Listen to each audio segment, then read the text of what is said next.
नमस्कार आप सभी का। मेरा नाम गौरव मिश्रा है और आप देख रहे हैं न्यूज स्ट्रीट का डिजिटल प्लेटफॉर्म। मिडिल ईस्ट में तनाव लगातार बढ़ रहा है। इजराइल को घेरने के लिए हमास के साथ साथ हिजबुल्लाह के आतंकी भी लगातार बमबारी कर रहे हैं। वहीं आईडीएफ ने भी दोनों मोर्चे पर जवाबी हमले तेज कर दिए हैं। लेबनान और गाजा पट्टी में आईडीएफ के फाइटर जेट ने एक साथ कई बमबारी बरसाए, जिससे आतंकियों को भारी नुकसान हुआ है। इसी बीच ईरान में इजराइल के खिलाफ मोर्चा खोलने के लिए तैयार हो गई है और उसे सिर्फ इंतजार है तो अपने सुप्रीम लीडर के हरी झंडी की। इस बीच मिडिल ईस्ट में अमेरिकी समेत अन्य देशों ने सीज फायर की कोशिशों को भी नाकाम होते दिख रही है। कुल मिलाकर मिडिल ईस्ट में फिलहाल शांति बहाली या फिर सीज फायर के आसार कम ही नजर आ रहे हैं। इस रिपोर्ट में देखिए कि मिडिल ईस्ट में कैसे युद्ध की चिंगारी भड़कने के लिए तैयार है। गाजा पट्टी के साथ उत्तरी और दक्षिणी लेबनान तक भीषण बमबारी का दौर जारी है। इजरायली एयरफोर्स ने हिजबुल्लाह के कई ठिकानों पर बम बरसाए हैं। आईडीएफ ने पूर्वी लेबनान की बेका घाटी में ताबड़तोड़ हवाई हमले किए। देर रात हुए इन हमलों के बाद पूरे इलाके में हड़कंप मच गई है। इजराइल ने आतंकियों के ठिकाने को निशाना बनाकर हमला किया, जिसमें हिजबुल्लाह को भारी नुकसान की खबर है। लेबनान ने भी इजरायली हमले की पुष्टि की है और लेबनानी मीडिया ने दावा किया है कि जब आईडीएफ के लड़ाकू विमान आसमान में उड़ रहे थे, उसी दौरान कई विस्फोटों की आवाज सुनाई दी। इजराइल ने दक्षिणी लेबनान में भी कई हमले किए, जिससे हिजबुल्लाह के आतंकी ढेर हो गए।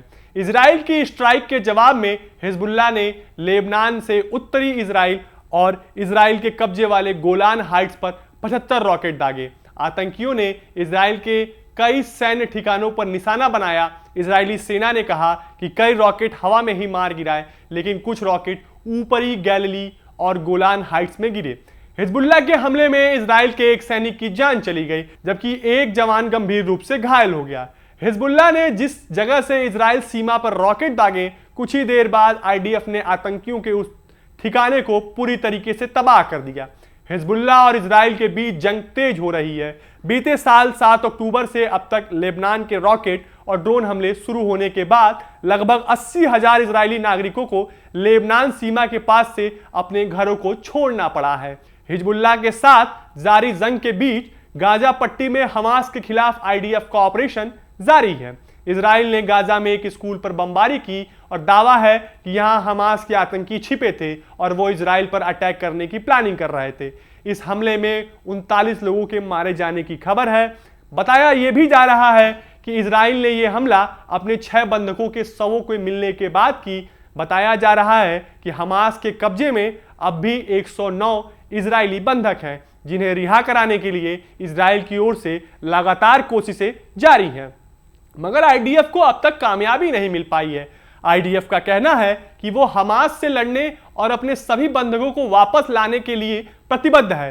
पिछले साल अक्टूबर यानी 10 महीने में इजराइल और हमास के बीच जारी जंग को रोकने के लिए अमेरिका समेत कई देशों की ओर से लगातार कोशिशें जारी हैं। इस कड़ी में इजराइल के बाद अमेरिकी मंत्री एंटनी ब्लिंकन मिस्र के दौरे पर पहुंचे, जहां उन्होंने राष्ट्रपति अब्देल फतह अल सीसी से मुलाकात की और युद्ध विराम के लिए हमास को राजी करने के लिए फिर से दबाव बनाया। अमेरिकी विदेश मंत्री एंटनी ब्लिंकन का कहना है कि इजराइल ने सीज फायर के प्रस्ताव को स्वीकार कर लिया है और हमें उम्मीद है कि हमास भी ऐसा करेगा।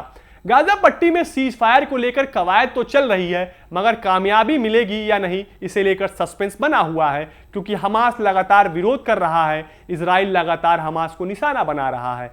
हाल ही में अमेरिका ने इजराइल को 1.42 लाख करोड़ रुपए का मिलिट्री पैकेज भी वापस दिया है।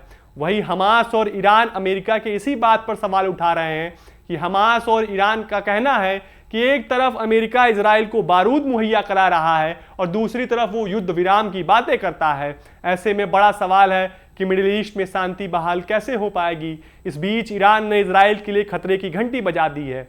जानकार की माने तो ईरान कभी भी इजराइल पर घातक हमले कर सकता है। इसके लिए उसने पूरा प्लान तैयार कर रखा है और अब उसके सिर्फ सुप्रीम लीडर खामेनेई से ग्रीन सिग्नल मिलने का इंतजार है। मीडिया रिपोर्ट्स के मुताबिक यूएन में ईरान के अस्थायी मिशन ने दावा किया है कि ईरान कुछ इस तरीके से हमला करेगा जिसकी इजराइल ने कभी कल्पना नहीं की होगी।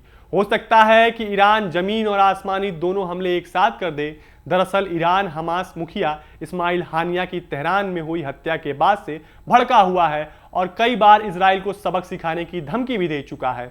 अब यूएन में ईरानी अस्थायी मिशन के बयान के बाद हमले की आशंका गहरा गई है। अस्थायी मिशन ने दावा किया है कि इजराइल पर ईरान के हमले का पूरा प्लान तैयार है। उसका मकसद इजराइल को ज़्यादा से ज़्यादा नुकसान पहुंचाने की कोशिश होगी। IRGC यानी इस्लामिक रिवोल्यूशनरी गार्ड कॉर्प्स अपने प्लान पर काम कर रहा है। माना जा रहा है कि जैसे ही ऑर्डर मिलेगा, इजराइल की इस प्लानिंग का मतलब साफ है कि मिडिल ईस्ट में तनाव बढ़ने वाला है। आपके लिए यह खबर हमारे वरिष्ठ सहयोगी पंकज मिश्रा ने लिखी थी और आपको कैसा लगा यह वीडियो हमें कमेंट बॉक्स में जरूर बताएं। न्यूज नेशन अब व्हाट्सएप पर खबरों के ताजा अपडेट के लिए न्यूज नेशन के इस QR कोड को स्कैन करें।